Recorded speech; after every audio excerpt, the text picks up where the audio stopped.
Ration కార్డుదారులకు ప్రభుత్వం good news. మరోసారి గడువు పొడిగింపు. వివరాలని చూస్తే రేషన్ కార్డుదారులకు రాష్ట్ర ప్రభుత్వం గుడ్ న్యూస్ చెప్పింది. ఈకేవైసీ చేసుకునేందుకు గడువు జనవరి 31తో ముగుస్తుండటంతో సర్కార్ కీలక నిర్ణయం తీసుకుంది. ప్రజల నుంచి వచ్చిన అభ్యర్థనల మేరకు ఈకేవైసీ గడువు తేదీని పొడిగిస్తున్నట్లుగా రాష్ట్ర సివిల్ సప్లై శాఖ ప్రకటించింది. ఫిబ్రవరి చివరి వరకు ఈకేవైసీకి అవకాశం ఇస్తున్నట్లు వెల్లడించింది. ఈ నెల 31తో గడువు ముగియనుండడంతో రేషన్ షాపుల ఎదుట లబ్ధిదారులు క్యూ కడుతున్నారు. దీంతో స్పందించిన ప్రభుత్వం మరోసారి గడువు తేదీని పెంచింది.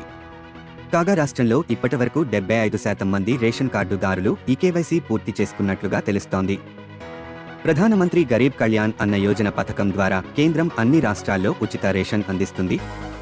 కానీ బోగస్ రేషన్ కార్డులను గుర్తించడానికి ఆధార్ నంబర్ను రేషన్ కార్డుతో అనుసంధానం చేయాలని నిర్ణయించింది. దీనికి కారణాలు లేకపోలేదు. చాలా పాత కార్డుల్లో చనిపోయిన వారి పేర్లే ఉన్నాయి. దీంతో రేషన్ సరుకులు పక్కదారి పడుతున్నాయి. వాటన్నింటికీ చెక్ పెట్టేందుకు ఈకేవైసీ ప్రక్రియను తెరపైకి తీసుకొచ్చారు. కుటుంబంలో చాలా మంది లబ్ధిదారులు ఉంటే వారందరూ ఈకేవైసీ చేయాలి. మరోవైపు కొత్త రేషన్ కార్డుల ఆమోదానికి తెలంగాణ ప్రభుత్వం కసరత్తు చేస్తోంది.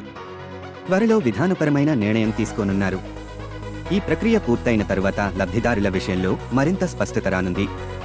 ఈ డేటాను కూడా ప్రభుత్వం పరిగణనలోకి తీసుకున్న తర్వాత కొత్త రేషన్ కార్డులు ఎన్ని అవసరమో ఒక స్పష్టత వచ్చే అవకాశం ఉంది. దీనిని బట్టి కొత్త కార్డుల మంజూరు ప్రక్రియ వేగవంతం కావడంతో పాటు కార్డుల ప్రక్రియకు మార్గం సుగమం కానుంది.